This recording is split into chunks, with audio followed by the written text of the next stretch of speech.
God, guys, Raymaster Flex here. I just finished watching SmackDown not too long ago, and Roman Reigns has fired Paul Heyman after nearly a year of working with uh, Paul Heyman being his counsel, so to speak. You just knew that this was eventually going to go down, that something like this was going to happen. Whether it was Roman getting rid of Paul, whether it was Paul double crossing Roman, you just knew that something like this was going to happen. And the thing that got me the most about this, guys, is that I thought that maybe this was going to happen at day one. Maybe this was going to happen at the Royal Rumble because ever since Brock Lesnar has come back, Roman's been questioning Paul Heyman's loyalty, and every time he's asked him, Paul's been shaking. He didn't know what to say. He didn't know what to not say, and it all came down tonight. We seen last week how Paul got all hyped up, tried to hype up Brock Lesnar when he was trying to be buddy buddies with Sami Zayn, hype him up to go back to the beast he once was, and he ended up destroying Sami and his supposed doctors or lawyers um, last week's.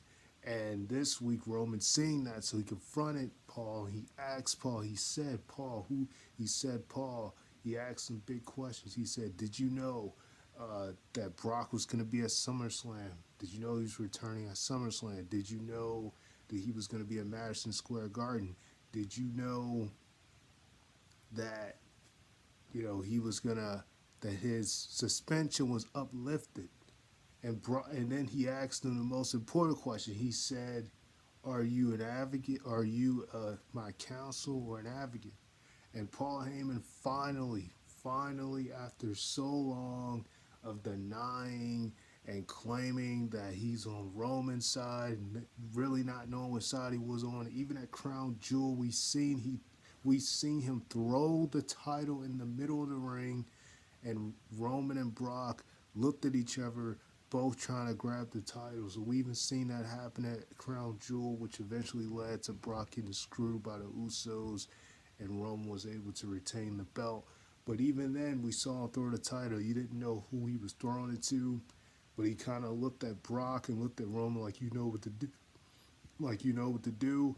And from there, you just kind of knew something like this was gonna happen. And next thing you know, they fight for the belts, and before you know it, you know Roman managed to grab it, and he ended up retaining at Crown Jewel. And here we are now. This feud, we've seen it before, but it was in the reverse. Brock was the heel, Roman was the face. And I gotta say, I knew something like this would go down. I knew something like this would happen.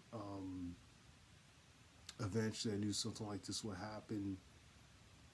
Uh, and that's why I was surprised that Roman had aligned himself with Paul Heyman. But I gotta say, at this point, I think the timing is right for Roman to go off away from Paul. I think putting him with Paul definitely has elevated him a lot. Ever since coming back as a heel last year at SummerSlam, has definitely elevated him a lot. And he's just kind of at the point now where he doesn't really need Paul as a mouthpiece. Not to say that he didn't speak on the mic this whole time, because he has, but I just feel like he's really found his niche as the Universal Champion for over a year at this point. 400, I think they said 74 days he's been champion now. He's really found his niche. And he's kind of at the point where he just doesn't really need Paul. We finally seen the implosion happen here. And you just kind of knew that the moment Brock Lesnar came back, that they would slowly but surely build towards Paul Heyman eventually either double crossing Roman, or Roman just getting rid of him. And in this case, he told Roman the truth. He told Roman, "I'm not protecting Brock Lesnar from you. I'm trying to protect you from Brock Lesnar." And from that, Roman snapped. Roman told him, "I love you. I appreciate your services for 40 years, but you're fired." And then he Superman punched him. He was going to hit him with a chair. hit a skull of a chair. He hit him, and then out comes Brock with the save. He kind of stood there for a long time at the ring entrance. Don't really get that the point of that, but Usos come running to him. He attacks the Usos, hit them both with F5. Then he hits Roman with two F5s. When he finally gets in the ring, Roman tries to hit him with a steel chair when he gets in the ring, but he still catches him with F5 and then hits him with another F5, and then he leaves the ring, and that's how the match goes. That's how the showdown goes. It's going to be really interesting to see what happens at day one. Again, it would have been nice to see Roman feud with somebody else at this point because we've seen these two guys go at it twice before, and they're already talking about them headlining once again at WrestleMania for a third time. But this definitely the whose side is he on thing. They've been doing this literally since Brock came back, and it was only a matter of time before Roman finally let go of Paul, and that's exactly what happened tonight. And I think the timing is just right. Even though it didn't happen at day one, even though it didn't happen at the Royal Rumble, I think the time is right because Roman is really he's really comfortable out there by him, so he's really a lot more comfortable cutting promos. He's really comfortable he's found his rhythm these past several months. Being champion at this point, and I just think it's time. And we've kind of seen him and the Usos kind of do their own thing and then come together, not so much together as they were. So I think it's time. I think now, if they were gonna do it, if they weren't gonna do it at a pay per view, they weren't gonna do it at Crown Jewel, they weren't gonna do it day one. I felt the perfect time to do it. Put him by himself, and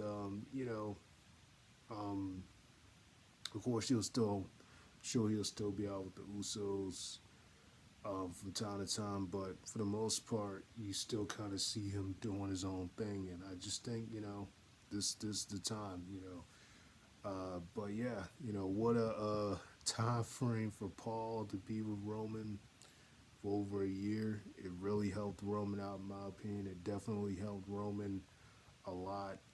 Somebody who I never thought he would ever align himself with, especially when you consider all the history he had with Brock before. That's why when Brock came back, you just kind of scratch your head like, this is gonna come down to Paul trying to decide who he wants to stay with here, and ultimately, he kind of figured it was gonna end up being Brock because he's been with Brock for the longest, and Roman, him being with Roman, what's not added here is the fact that the whole time he was with Roman, prior to Brock coming back, Brock was gone. Brock was in Canada.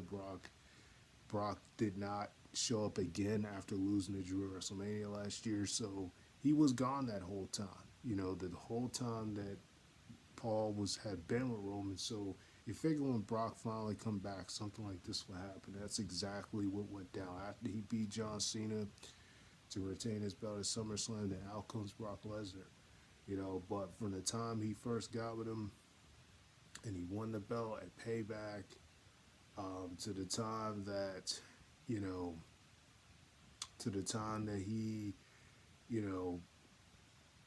beat guys like Braun and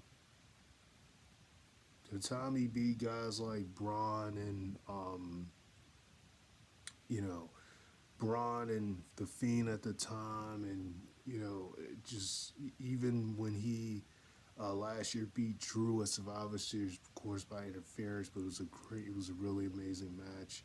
The Kevin Owens feud he had with Kevin TLC in the Royal Rumble, which of course Kevin technically won the Royal Rumble last man standing match. It was an awesome match. I could just go on and on from the whole time Paul had been with Roman throughout this whole time frame. And,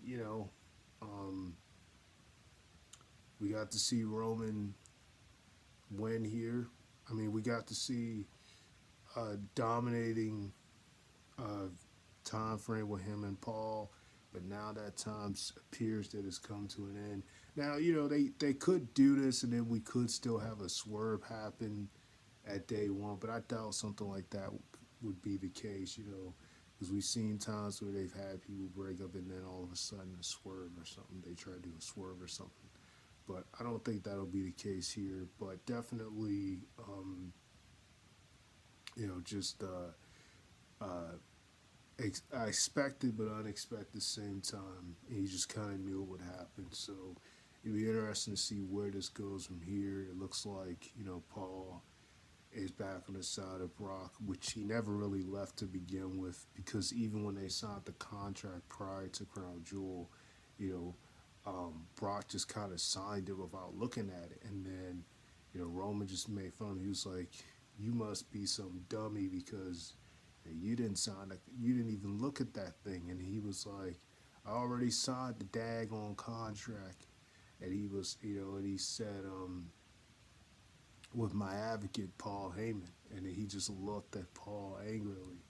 So you just kind of knew, something like this was going to go down. But it finally happened tonight. And I'm interested to see where it goes from here. Definitely have been in the works for quite a while, so we'll see what happens there. That's pretty much it, guys. Sign off for Master Flex. Like, comment, subscribe, and I'm out. Peace.